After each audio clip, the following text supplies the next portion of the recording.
नाज़रीन अस्सलाम अलैकुम।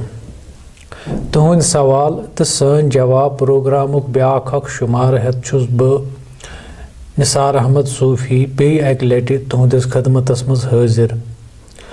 आज तह वारियों दोस्तों सवाल सूझमत तो कह सवाल कर अजकि अमे प्रोग्राम खतर मुंतखब। इब्तिदाहस मज यछान जानन जावेद गाखर यम लेखान गंज मखफी क्या गो। अम ब्रो कोर मे अकिस प्रोग्रामस मज अर्ज गंज दपित गो खजान या सामान तो मखफी गो पोशीद या ज़न छाय चूर तथ वनान गंज मखफी। यह लफ्ज़ वारियों सूफी शायरों वर्तोमुत।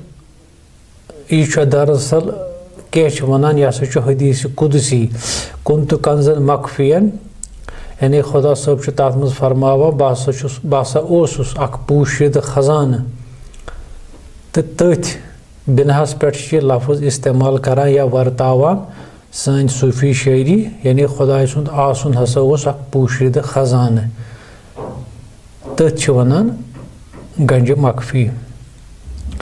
ब्याख दोस्त यछान जानन यासीन गनाई साहब यमो अख लफ्ज़ लिखमुत आफाक। आफाक क्या गो। आफाक वनान मानियो तुम ये सरसी आकाशस आकाश दपित गो यथ मज सारी मानियो तुम सोन जमीन यथी ही लच बद करोड़ बद सितार सयार नचान अथ आकाशस मज तो तथ सरसी वनान आफाक। तो आम तौर पर वनान मानियो तुम यथ दुनियास यथ आलमस यथ कायनातस वनान आफाक। तो ब्याख दोस्त यछान जानन रमीज़ इकबाल साहब यम यछान जानन रावन लफ्ज़ यमो लिखमुत।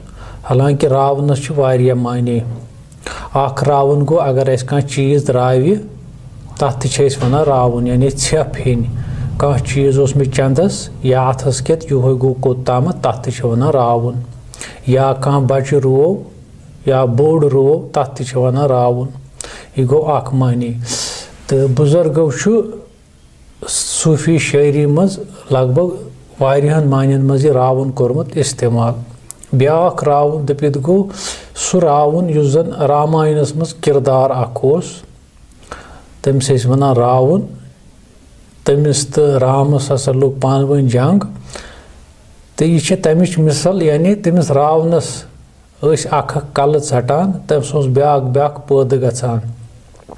तमची मिसल सन सूफी शायरी कर शायर करान पन्न शारन मज इस्तेमाल यानी नफ्सस कुन दिवान तशबी यानी अत नफ्सस ति अगर अख कल षटान अत ब्याख ब्याख कल पैद गछान यानी नफ्स मारुन हसा तूत दशवार अत दिसमत रावनस सत तशबी। हालांकि वोनमुत कम ताम बुजुर्गन रावन मारुन सठा दशवार।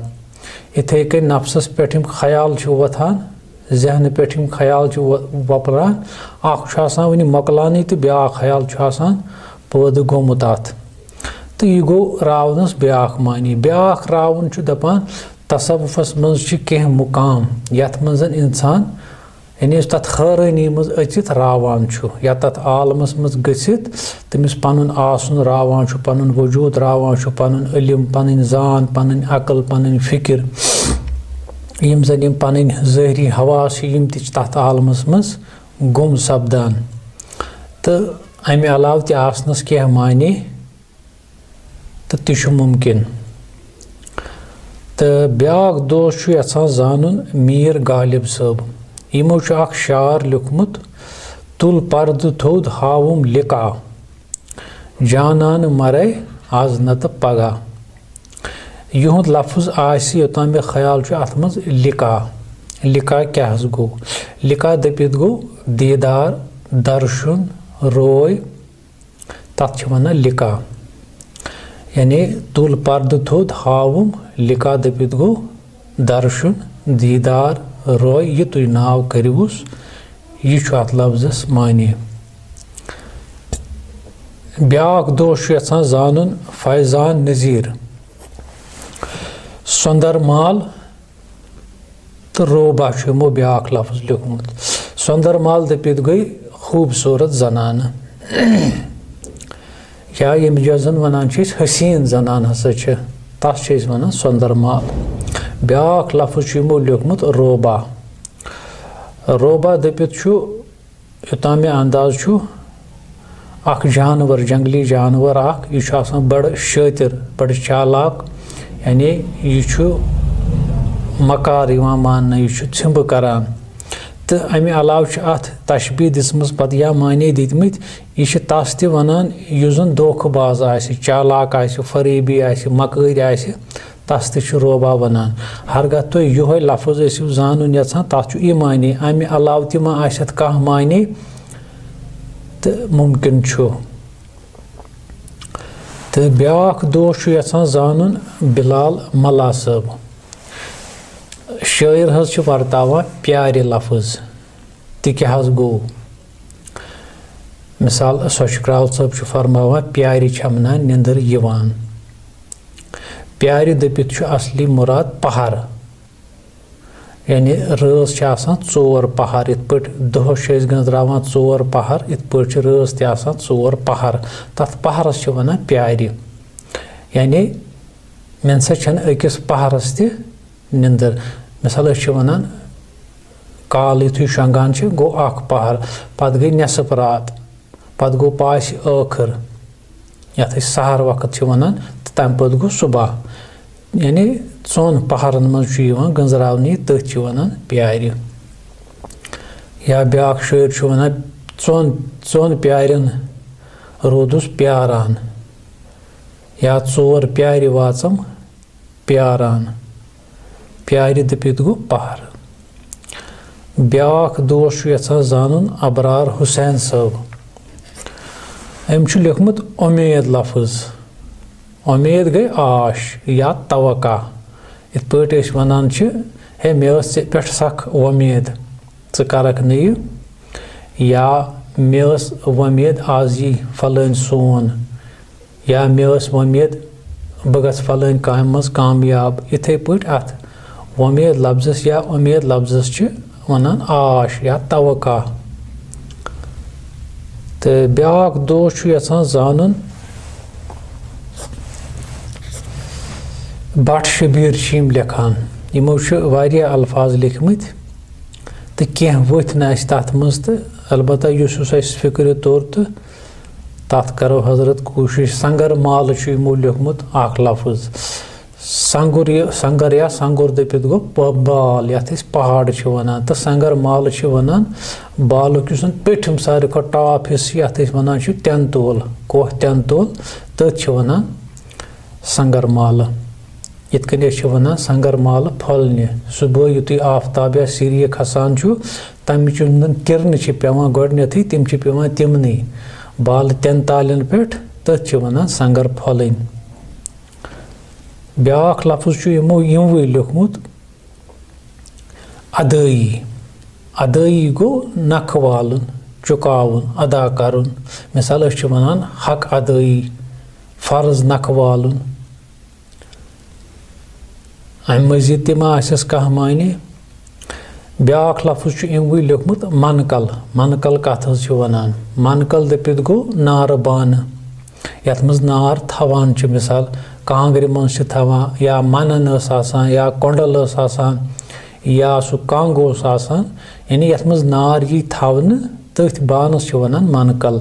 अलबत्ता सानियो शायरों तो मनकल कोरमुत इस्तेमाल यानी मेनिस वंदस मज मिसल मनकल नार वुहान नार गुंड न मुश्क मनकल मनकल दपित गो नार बान।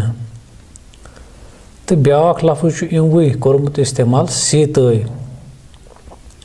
हालांकि सीतय रामायण किरदार यह रामस तथ मज आशन तो सानियो शायरों क्या वर्तोमुत सन सूफी शायर वर्तावान यतनस आशक तो माशूक सं मिसल आस तथ मज कह किरदार करान या तिहुंद नाव करान इस्तेमाल।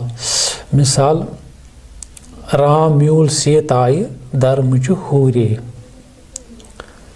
या छे सीता गथ करान रामस तमिस क्या कम आरामस। इथे कन सीता दपित अतनस मुराद आशिक तो राम दपित अतनस मुराद माशूक। इथ पट हालांकि ओत्र एक दोस्तन सवाल सूझमुत शायर क्या मुजक्कर गहे पानस बनावान तो गहे माशूकस बनावान मोनस, या गहे पानसी मोनस बनावान तो गहे माशूकस बनावान मुजक्कर। अत क्या माने यह इथे पट माने बह दिम मिसाल मिसाल जुलैखा यूसुफस पत देवान न कि यूसुफ जुलैखाई देवान। वह वर्तावन जुलैखा करो तमिस आशिक सुन नाव, यानी बह कर तम वि पानस नाव जुलैखा बह द्रायस यूसुफस पत। यूसुफ दपित गो ततनस माशूक तो जुलैखा दपित गो आशिक। वह यतनस मजनून मिसाल दिमो ततनस द्राव मजनून लल पत, ततनस बनो यह पान मुजक्कर तो माशूक बने लल, यानी बह द्रास लल पत मोत मजनून बनित या लल छारने। इथे पट यतनस युस किरदार यी वर्तावन ततनस सह तथ मानस मज, चाहे सह मुजक्कर आसि चाहे सह मोनस आसि।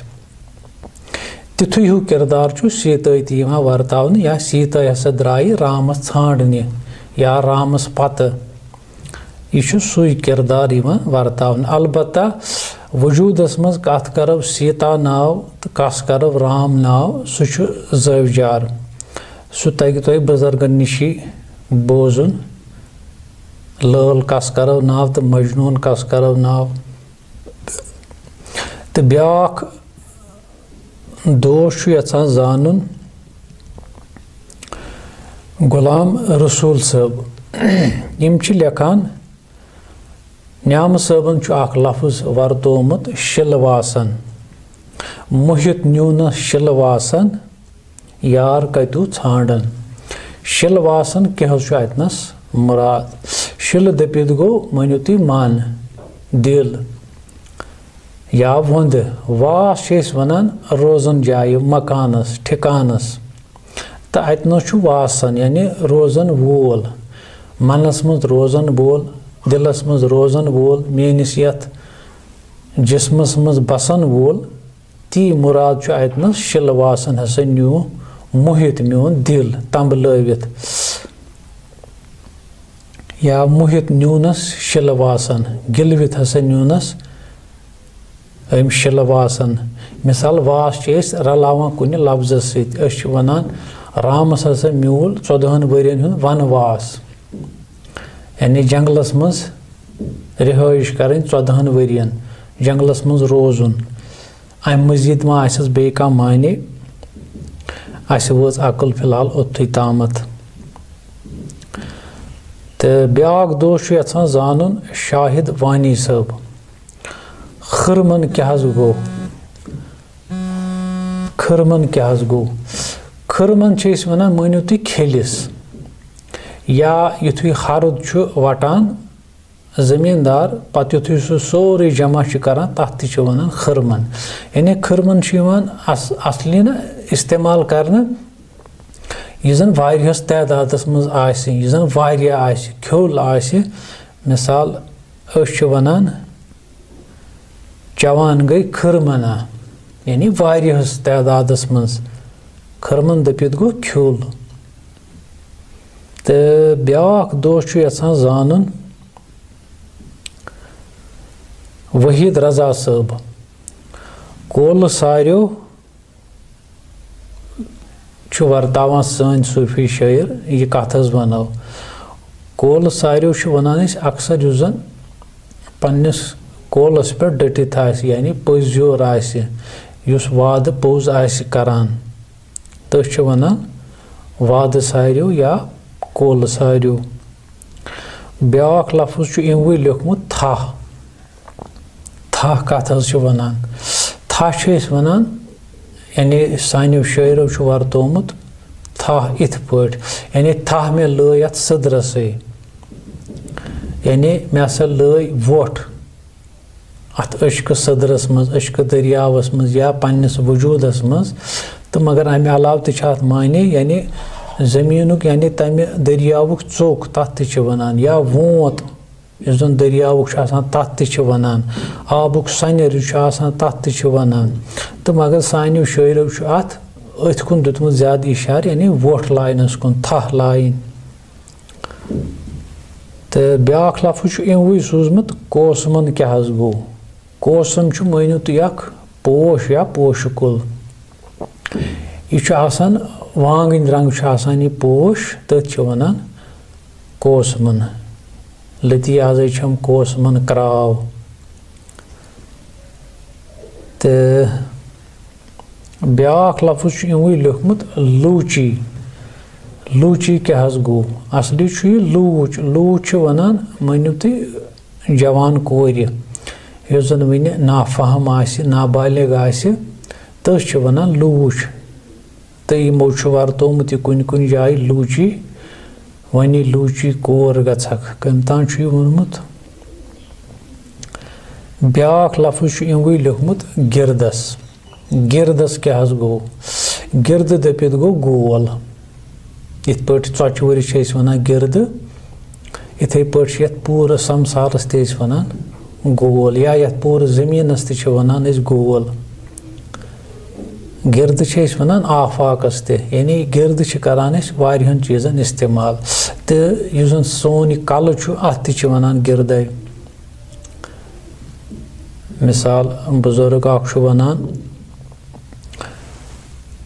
गिरदिक सिर लिखित 3 सिपारन गिरदुक मानी नव आसमान